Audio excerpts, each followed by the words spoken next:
Y yo quiero hoy día partir presentando principalmente porque mi rol como psicóloga clínica y como activista feminista también, es escuchar estas historias permanentemente todos los días. Y por lo mismo me imagino que acá en esta presentación vamos a estar escuchando muchos números y muchas cifras de la realidad país a propósito, sobre todo el contexto de pandemia, pero me gustaría ponerle historia a esta cifra, humanizar esta cifra y poder solamente mostrarles una parte de un testimonio de una de mis pacientes, que son las que permanentemente y cotidianamente viven todos los días estas situaciones de violencia. Parto. Por mi culpa me violaron. Yo fui a ese carrete que no quería ir. Yo me acerqué a hablarle. Yo dejé que me joteara. Yo tuve ganas de agarrar con él. Yo le dije que saliéramos de la casa para que estuviéramos solos. Cuando las cosas se empezaron a poner raras, a pesar de sentir miedo, no me fui, me quedé ahí, fue mi culpa. Cuando dijo que me iba a preparar, yo fui la que no fue capaz de moverse y salir de ahí. Cuando me terminó de bajar los pantalones y me penetró, yo fui la que se quedó mirando una ventana como idiota, sin poder gritar, pegarle o correr. Yo fui la estúpida que no podía mover las piernas. Yo fui la imbécil que se quedó repitiendo constantemente en su cabeza que no quería, mientras que él me violaba. Por mi culpa, él no entendió las 7 excusas y los 7 no que le dije. A lo mejor no fui tan clara. Yo fui la que cuando entró a la casa después de que pasara no intentó con más fuerza pedir ayuda. Por mi culpa me violaron y por mi culpa soy una mierda. Estos testimonios los escucho todos los días. Estos testimonios son básicamente las historias que están detrás de las cifras que estamos presentando hoy. Estas son las historias de violencia de género en nuestro país. No son números, son historias que le pasan a nuestras niñas, ella tiene 19 años, y les pasan todos los días. Acá a mí lo que me gustaría especificar más, no sé si se sigue viendo, si se ve la pantalla.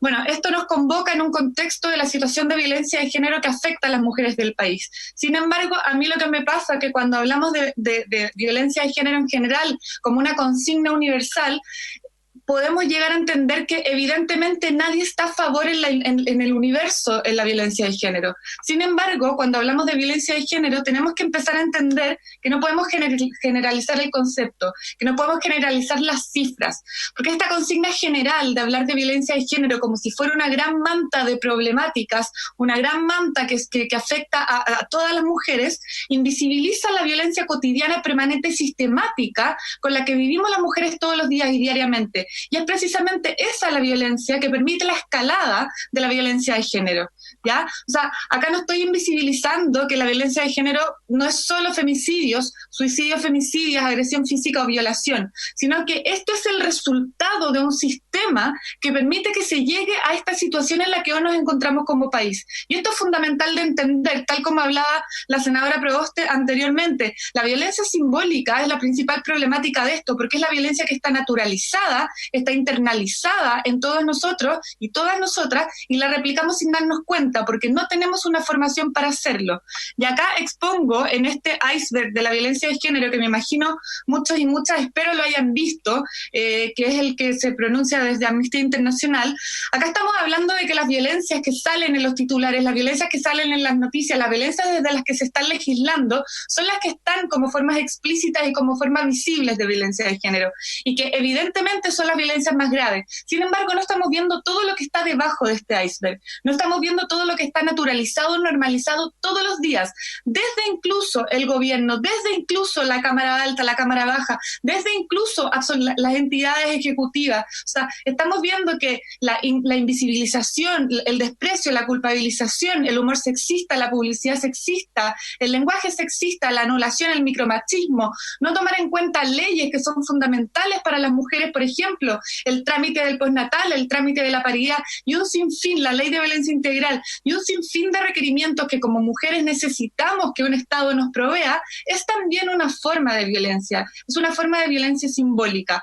Y acá es importante entender que las fuentes de aprendizaje social en donde internalizamos la violencia, donde internalizamos los estereotipos son 3. Es la crianza, es la educación formal y es la comunicación de masas. Todo esto amparado en políticas públicas que permiten o no de qué forma se transmiten estos aprendizajes sociales. La crianza tiene que ver con todo lo que conocemos, padres, madres, tíos, abuelos, abuelas, en fin. Y evidentemente los dejos de corresponsabilidad que estamos viendo, sobre todo hoy día visibilizados tan injustamente en pandemia. En la educación formal tenemos una problemática que es fundamental de entender. Si estamos hablando de erradicar la violencia de género en un país, no podemos seguir dejando de ver que la educación sexista es la base fundamental de la violencia de género. Si no partimos por entender que necesitamos leyes que provean y que nos que aseguren educación no sexista, esto va a seguir pasando.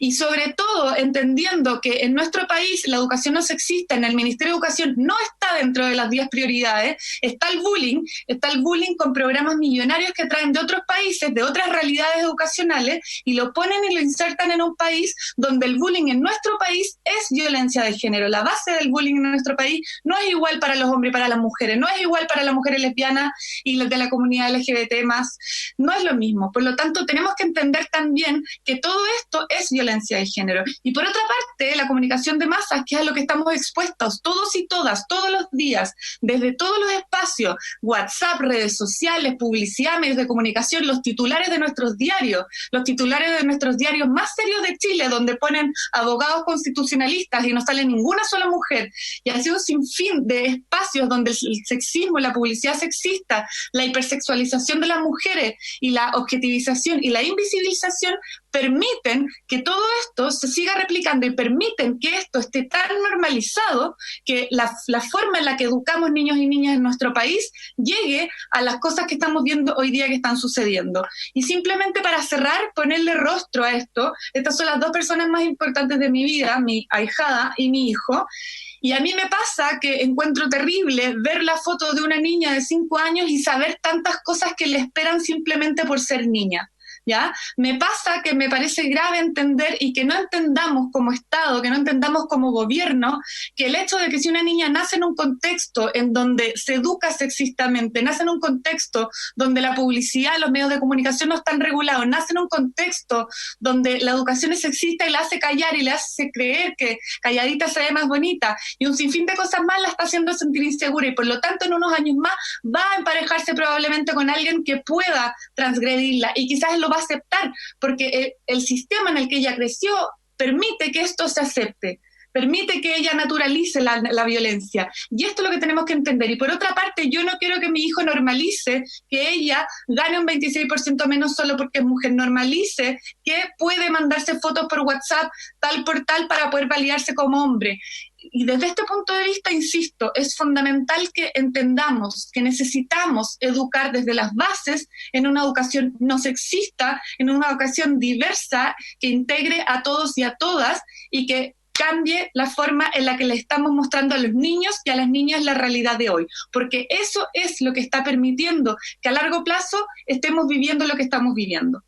La invitación de hoy día, evidentemente, es mirar el mundo desde los anteojos violeta, desde la perspectiva de género, desde el pensamiento crítico, desde dejar el lugar de privilegios para poder entender la situación de todas las mujeres migrantes, las mujeres de la comunidad LGBT+, las mujeres de pueblos originarios, las mujeres mapuches que hoy día lo están pasando muy mal, todas las mujeres de escasos, de altos recursos, como tal hablaron también la ministra, de todos los partidos políticos o no partidos políticos, pero necesitamos legislar para todas las mujeres.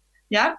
Y acá, insisto, solo para cerrar, empezar a hacerse preguntas. ¿Cómo se perpetúa la violencia de género en la vida cotidiana? ¿Qué estamos normalizando o invisibilizando que permite que esta escala siga matándonos, esta escalada? ¿Qué es lo que estoy permitiendo desde mi lugar de privilegios que esto ocurra?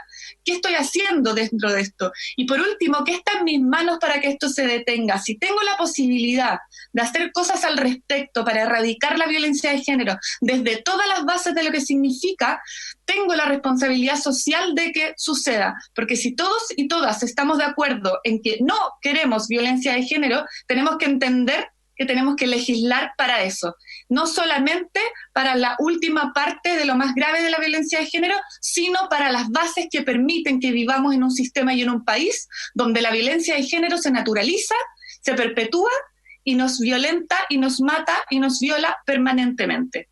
Muchas gracias.